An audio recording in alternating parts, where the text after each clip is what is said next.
Պարոն Ղազարյան, երբեք մանդատ վերցնել չվերցնելու հարցը մեր 30 տարիների պատմության մեջ քննարկման առարկա չի եղել։ Դա եղավ 21 թվականից հետո, ինչու եղավ, շատ լավ գիտեք, որովհետև բոլորս հույսով տվեցինք մանդատները, քվեն մեր տվեցինք ընդդիմությանը գնալ հեռացնել։ Ընդ որում ամիսներ էին ասվում, որ մի քանի ամսվա մեջ պետք է հեռացվեր Փաշինյանը, դա տեղի չունեցավ, հուսահատություն եղավ եւ մեջտեղ եկավ այդ հարցը, քաղաքական օրակարգ դարձավ այդ հարցը։ Ի վերջո, պետք էր վերցնել մանդատները, թե ոչ, եւ կարող ենք ասել անգամ 5 տարիների ընթացքում անընդհատ այդ հարցը քննարկվում էր։ Գուցե պետք է ինչ-որ պահի դնել մանդատները եւ այլն։ Եվ հիմա պարզ է, որ 26 թվականի այս ընտրություններից հետո դարձյալ այդ հարցը կարևոր քաղաքական օրակարգի կարևոր հարց էր լինելու։ Հարցը կարծես թե այսպես արագ լուծվեց հետեւյալ առումով 2 օր առաջ եւ ուժեղ Հայաստանը եւ Հայաստան Դաշինքը հայտարարեցիք, որ վերցնում եք մանդատները։ Դուք հայտարարեցիք, բայց քննադատությունները չեն դադարել։ Ձեզ առավելապես սուրբ քննադատում են, ինչպես հետևում եմ ես այդ գրառումներին Facebook-յան տիրույթում, այն ընդդիմադիրները, որոնք դարձան փոշիացրեցին ընտրությունների ժամանակ ընդդիմության ձայները, չհամախմբվեցին, հիմա շատ ակտիվ քննադատում են ձեզ, թե ինչու եք գնում, ինչու եք մասնակից դառնում այս խորհրդարանի աշխատանքներին, ձեր մասնակցությամբ լեգիտիմացնում եք մի խորհրդարան, որը սահմանադրական դատարան ներկայացրած ձեր փաստերի համաձայն ոչ լեգիտիմ խորհրդարան է։ Ինչպես կարձագանքեք այս հայտարարություններին։ Լսում եմ ձեզ, ինչու որոշեցիք ամեն դեպքում, ճիշտ էր մանդատ վերցնելը, թե ոչ, պարոն Ղազարյան, խնդրեմ։ Կայացնելուց առաջ անցել է այդ ժամանակահատվածը որոշում կայացնելու եղել է գրեթե 1 ամիս, իսկ ընտրություններից անմիջապես հետո մինչև սահմանադրական դատարանի որոշում։ Այդ մասին հայտարարվել է հուլիսի 5-ին, իսկ ընտրությունները ավարտվել են հունիսի 7-ին։ Շուրջ 1 ամիս այդ հարցը եղել է օրակարգում, հաշվի առնելով նաև դրա հանրային արձագանքը, եւ ուժեղ Հայաստան Դաշինքը այդ թեմայով բազմաթիվ քննարկումներ է եղել։ Մենք շատ մեծ ուշադրությամբ ենք լսել բոլոր կարծիքները, անգամ ես հիշում եմ, որ սահմանադրական դատարանի նիստի օրը, հունիսի 26-ին, կազմակերպվել էր նաև մեր նախաձեռնությամբ հանրային մեծ քննարկում եւ մեր բոլոր ընտրողներին, թիմակիցներին, աջակիցներին մենք հրավիրել էինք հանրային քննարկման իրենց կարծիքները այդ կապակցությամբ մեզ ներկայացնելու համար։ Բացի մեր ընտրողների, թիմակիցների կարծիքը լսելուց, մենք շատ լուրջ մասնագիտական քննարկումներ ենք ունեցել նաև սահմանադրագետների հետ, իրավաբանական հանրության ներկայացուցիչների հետ, քաղաքագետների հետ, հասկանալու համար ցանկացած որոշման թերությունները եւ առավելությունները։ Եվ այս որոշումը կայացվել է ոչ թե շտապողականությամբ, հուզական ինչ-որ զգացմունքների, ընկալումների ազդեցության տակ, այլ ծանր փաստական հանգամանքների վերլուծության արդյունքում։ Մենք դիտարկել ենք ինչ իրավիճակ կարող է լինել, եթե մենք հրաժարվենք մանդատներից եւ նույնը աներ Հայաստան Դաշինքը,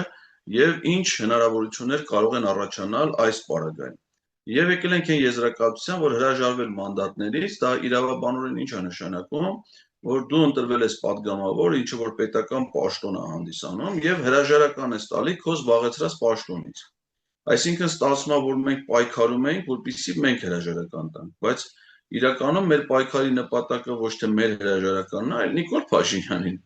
իշխանությունից հեռացնելն է։ Եթե մանդատներից հրաժարվելը կհանգեցներ այնպիսի իրավական ճգնաժամի, որ կգնայինք արտահերթ ընտրությունների, այսինքն падգամավորների թիվը սահմանադրության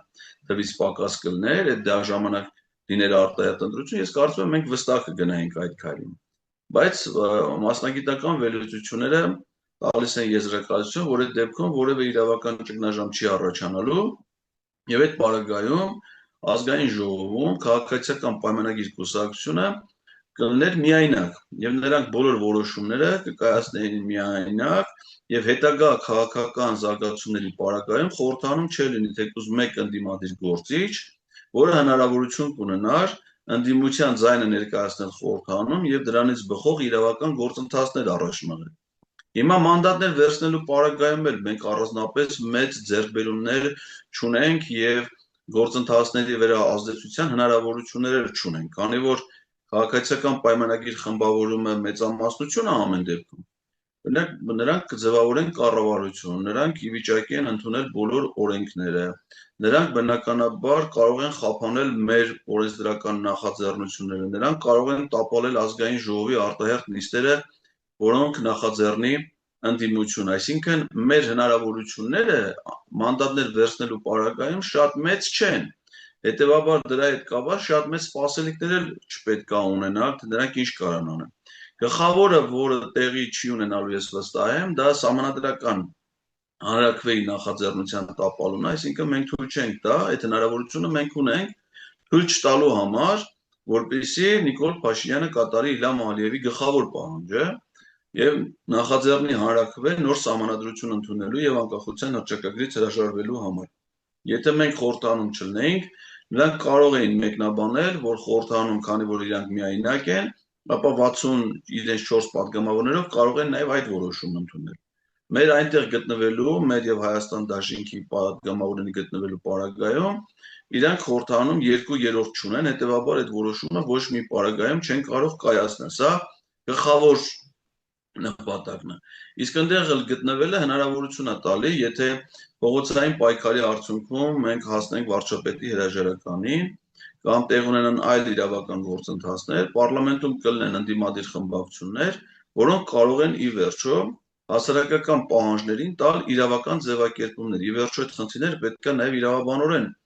լուծում ստանան, իրավական գործընթացներով լուծում ստանան։ Իսկ այնտեղ չլինելը բացակայությունը խորհրդարանից այդ խնդիրները առաջացնելու է։ Խորհրդարան գնալ չի նշանակում ընդունել ընտրությունների արդյունքների լեգիտիմությունը։ Ես արդեն ասացի, Նարեկ Կարապետյանն էլ հայտարարել է, Հայաստան Դաշինքից էլ իդեպ շատ հստակ են իրենց հայտարարության մեջ նշել, որ որ մեզնից ոչ ոք չի ընդունում այդ ընտրությունների արդյունքների օրինականությունը։ Եվ երբ որ մենք ստանձնում ենք մեր լիազորությունները պատգամավորի, մենք մեր քվեների օրինականությունն ենք ընդունում, ոչ թե նրանց։ Իսկ մեր քվեները, մեր օգտին եւ Հայաստան Դաշինքի եւ ուժեղ Հայաստանի տված քվեները, դրանք ոչ միայն մաքուր, անաղարտ մարդկանց կամքով կայացված որոշումներ են, այլ նաեւ մարդիկ այդ որոշումներին գնացել են մեծ զրկանքների, մեծ զոհողությունների, մեծ կորուստների, չարչարանքների գնով, տևական պայքարի արդյունքում։ Եվ եթե մարդիկ այդքան մեծ զոհողությունների գնալով քվեարկել են ի վերջո ընդդիմադիր ուժերի կողքին, հրաժարվել նրանց քվեից, նշանակում է ջուրը գցել նրանց չարչարանքը, նրանց պայքարը, նրանց նպատակները, նրանց ցանկություններից։ Մեր ցանկությունը դա չի, մեր նպատակը մեր ընտրողներին քվեները ջուրը գցելը չի, այլ հնարավորինս արդյունավետ դա օգտագործելն է։ Թե ինչ արդյունքներ մենք ունենանք, դա ապագան ցույց կտա, բայց հրաժարվել դրանից նշանակում է երաշխավորել Նիկոլ Փաշինյանի 5 տարվա անսասան գործունեությունը եւ անխափան գործունեությունը։ Մենք այդպիսի նպատակ չունենք։ Մեր նպատակը նրան իշխանությունից հեռացնելն է։